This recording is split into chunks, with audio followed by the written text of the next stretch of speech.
তোরি ডাকাই আল্লাহ ওরে আল্লাহ রে কে একটি 9-10 বছরের শিশু ছেলে তার নাম শাকিল, তাকে উদ্ধার করতে সক্ষম হই। আমরা লাশ যথাযথ মর্যাদা এবং আমাদের আইনি প্রক্রিয়ায় লাশ নিয়েছি। লাইনে আইনি পরবর্তী প্রক্রিয়া চলমান থাকবে এবং আমাদের তদন্ত কার্য চলমান থাকবে।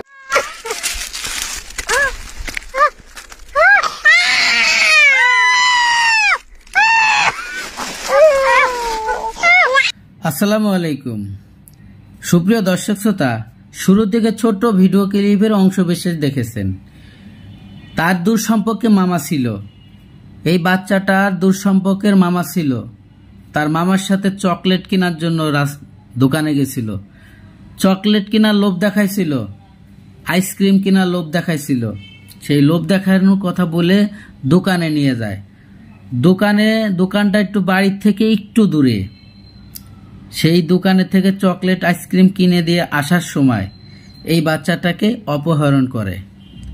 তার মনের মধ্যে খারাপ আচরণ, তার মনের মধ্যে খারাপ নিয়ত আসে যে তাকে লুকায় ফেলবে। প্রিয় দর্শক, এই বাচ্চাটার বাবা মার অনেক টাকা পয়সা নাই, দিন আইনে দিন খায়, মধ্যবিত্ত পরিবার মোটামুটি চলে। তার কাছে 3 লক্ষ টাকা দাবি করছে। সেই বাচ্চাটাকে আইসক্রিম আর ললিপপ খাওয়াইয়ে, লজেন্স খাওয়াইয়ে 3 লক্ষ টাকা দাবি করছে, মুক্তিপণ চাইছে। এই মুক্তিপণ যখন দিয়ার রাজি হয় নাই, তখনই এই বাচ্চাটার সাথে এমন কিছু করেছে আপনারা শুনলে আপনাদের শরীরের পশম দাঁড়িয়ে যাবে, আপনাদের সহ্য হবে না। এই কুলাঙ্গারকে পুলিশ ধরেছে, সমস্ত এলাকাবাসীদের ধরে অনেক মারধর করেছে, অনেক উত্তম মাধ্যম দিয়েছে। বিস্তারিত জানবেন, বিস্তারিত ভিডিওটি দেখেন, তাহলে আপনারা অনুভব করতে পারবেন, বুঝতে পারবেন যে মানুষ কতটা নিকৃষ্ট হলে, কতটা পাষাণ হৃদয়ের মানুষ হলে এতটুক বাচ্চার সাথে এই কাজ করতে পারে। প্রিয় দর্শক, আপন মনে করে মামার সাথে চকলেট কেনার জন্য দোকানে গেছিল। সে হয়তো জানতো না এই চকলেট আর আইসক্রিমই আমার জীবনের শেষ খাওয়ান। দর্শক শ্রোতা, বাবা মাকে অনেকবার ফোন দিছে। ফোন দেওয়ার পরে যখন টাকা ম্যানেজ হয় নাই, টাকা দিতে পারে নাই, এভাবে এক রাত একদিন কেটে যায়। 3 লক্ষ টাকা, যার কাছে 3000 টাকা জোগাড় করতেই প্রায় 2 সপ্তাহ সময় লেগে যায়। তার কাছে 3 লক্ষ টাকা মুক্তিপণ চায়। যখন সে মুক্তিপণ দেওয়ার জন্য রাজি হয় না, তখনই এই বাচ্চাটাকে দুনিয়ার থেকে চিরদিনের মতো বিদায় করে দেয়।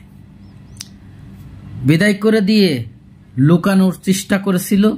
তার যে বাড়িতে থাকতো, তার সেই বাড়ির ঘরের পিছনে একটি গর্ত করে, সেই গর্ত করে তাকে লুকায় ফেলানোর চেষ্টা করেছিল। ঘটনাটি আগের থেকে জানাজানি হয়ে যায়। যেহেতু বাচ্চাটাকে পাচ্ছে না, বিভিন্ন জায়গায় খোঁজাখুঁজির পরে তার একটি সন্ধান মেল।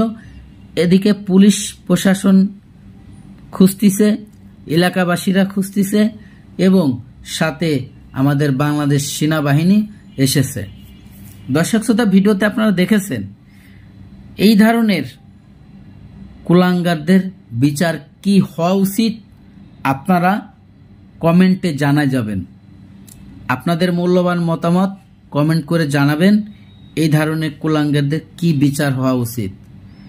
প্রিয় দর্শক, আমাদের বাংলাদেশে আপনার আমার আশেপাশে এই ধরনের দুষ্কৃতকারী লোক আমাদের নিকটেই ঘুরতেছে। আমরা হয়তো জানতেছি না, অনেকের হয়তো আমরা চিনতেছি না। কে বা কার কখন ক্ষতি হয়ে যাবে কেউ জানে না।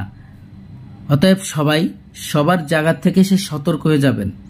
দর্শক শ্রোতা, আমি বেশি কথা বাড়াবো না, চলে যাব সে গুরুত্বপূর্ণ ভিডিওতে যাওয়ার আগে ছোট্ট করে একটি রিকোয়েস্ট করব।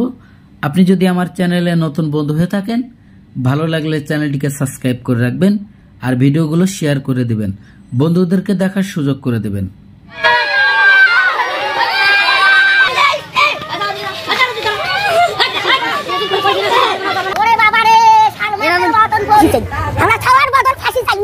লাঠি দিয়ে মারবেন। নাতি আমার নাতি হয় নাতি ছাড়া নাতি রে আল্লাহ আল্লাহ কেমন পারিছে আল্লাহ ও কারানি করি দেখাইবে আল্লাহ ওরে আল্লাহ রে ওরে আল্লাহ 3 লাখ টাকা দেন ছাওয়া জানিয়ে এসেছেন ওয়ানের নাম্বার তো মনে করে কল দিয়েছে, কল দেওয়া মাত্র খালি কইছে 3 লাখ টাকা আমার ধরে এসে ছাওয়া বার আমার সব ঠিক আছে, এখনো ছাওয়া মারি নাই কিছু করি নাই, 80 টাকা দিয়ে আসে অমুক জায়গা, খালি এই কর অমুক জায়গাটা কোয়া তাতে ফোন কাটিয়ে দিয়েছে।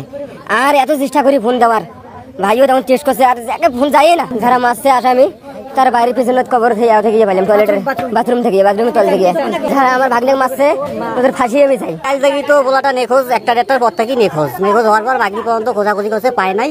মাগরিবের পর ফোন আসছে, ওই যে ছেলেটা মার্ডার হয়েছে তার মার কাছে ফোন দিয়েছে, ফোন দিয়ে তার কাছে টাকা চাইছে 3 লাখ টাকা। এভাবে 4টা ফোন আছে, কিন্তু কোন ঠিকানায় টাকাটা দেবে এই সময়টুকু দেয় নাই, ওই টাকাটা বলিয়ে কাটিয়ে দিচ্ছে। পরে এলাকার লোক আর কি ট্রাই করে দেখে যে এলাকার এই বাড়ির নাম্বার ফোন দিলে আমরা জানতে পারি যে এই বাড়ির যে সোহান আছে, সোহানের নামে এই মোবাইল নাম্বারটা পাওয়া যায়। তারপরে আমরা সোহানকে জিজ্ঞাসা করলে সোহান অস্বীকার করে। বাচ্চাটাকে যে নির্মমভাবে হত্যা করা হয়েছে, আমরা এলাকাবাসী হিসাবে এই হত্যার সুষ্ঠু তদন্তের মাধ্যমে দোষীদের সর্বোচ্চ শাস্তি নিশ্চিত করার দাবি জানাই এবং এলাকাবাসীর পক্ষ থেকে আমরা অবিলম্বে যতজন এর সঙ্গে জড়িত প্রত্যেককে আমরা গ্রেপ্তারের দাবি জানাচ্ছি। গতকালকে সন্ধ্যার দিকে আমাকে আমার পিছনে দাঁড়ানো এই ব্যক্তি আলামিন ওনার নাম, উনি আমাকে ফোন দিলেন আমার এই এলাকাতে 8-9 বছর 9-10 বছরের একটা বাচ্চাকে খুঁজে পাওয়া যাচ্ছে না। পরবর্তী কিছুক্ষণ পর ফোন দিলেন একটা নাম্বার থেকে, যে ওই শাকিল ভিকটিম, শাকিলের মায়ের কাছে ফোন দিয়েছে যে তার কাছে 3 লাখ টাকা চায়। তখন আমাকে ওই নাম্বারটা দেওয়া হলো, আমি নাম্বারটা ট্র্যাকিং করলাম, ট্র্যাকিং করে আমি লোকটার ওই সোহানের মায়ের নামে আইডি কার্ড পেলাম। এই যে সোহানের মা, সোহান এবং সোহানের বাবাকে আমি গ্রেপ্তার করি তাদেরকে সারা রাত ধরে আমি জিজ্ঞাসাবাদ করি। জিজ্ঞাসাবাদের এক পর্যায়ে তারা আরেকজনের নাম বলে, আমি সিভিল টাইম দিয়ে তাকেও পিক আপ করার পরে তাদেরকে আমরা জয়েন্ট ইন্টারভিউশন ছেলে ডিবি থানা এবং আমাদের এসপি স্যারের নেতৃত্বে জিজ্ঞাসাবাদ করার পরে আমাদেরকে সে বলে যে লাশটা তাদের ঘরের পিছনে বাথরুমের পাশে গর্ত করে করা হয়েছে। তাকে তো আমরা আমাদের ওই অফিসে রেখে মোবাইলে তার মাধ্যমে লোকেশন নিয়ে আবার আমরা এখানে আমি আসি প্রথম অপারেশন শুরু করি, এরপরে ডিবি আসে। আমরা মোটামুটি এই লাশটা উদ্ধার করতে সক্ষম হয়েছে। শাকিল তার বয়স 9 বছর, এই পার্শ্ববর্তী আনসারিয়া নুরানি মাদ্রাসা সে 3য় শ্রেণীর ছাত্র, তার মা অন্ধ, তার বাবা চট্টগ্রাম থাকে। এটা মামলা দায়েরের প্রস্তুতি চলছে। এই লাশকে আমরা যেটা ব্যাপার দেখলাম, লাশের 2টো হাত বাঁধা, পাটের রশি দিয়ে, গলার মধ্যে একটা ইয়ার রশি দিয়ে, লাইনের রশি দিয়ে বাঁধা, একে রশি দিয়ে টেনে শ্বাসরুদ্ধ করে হত্যা করা হয়েছে।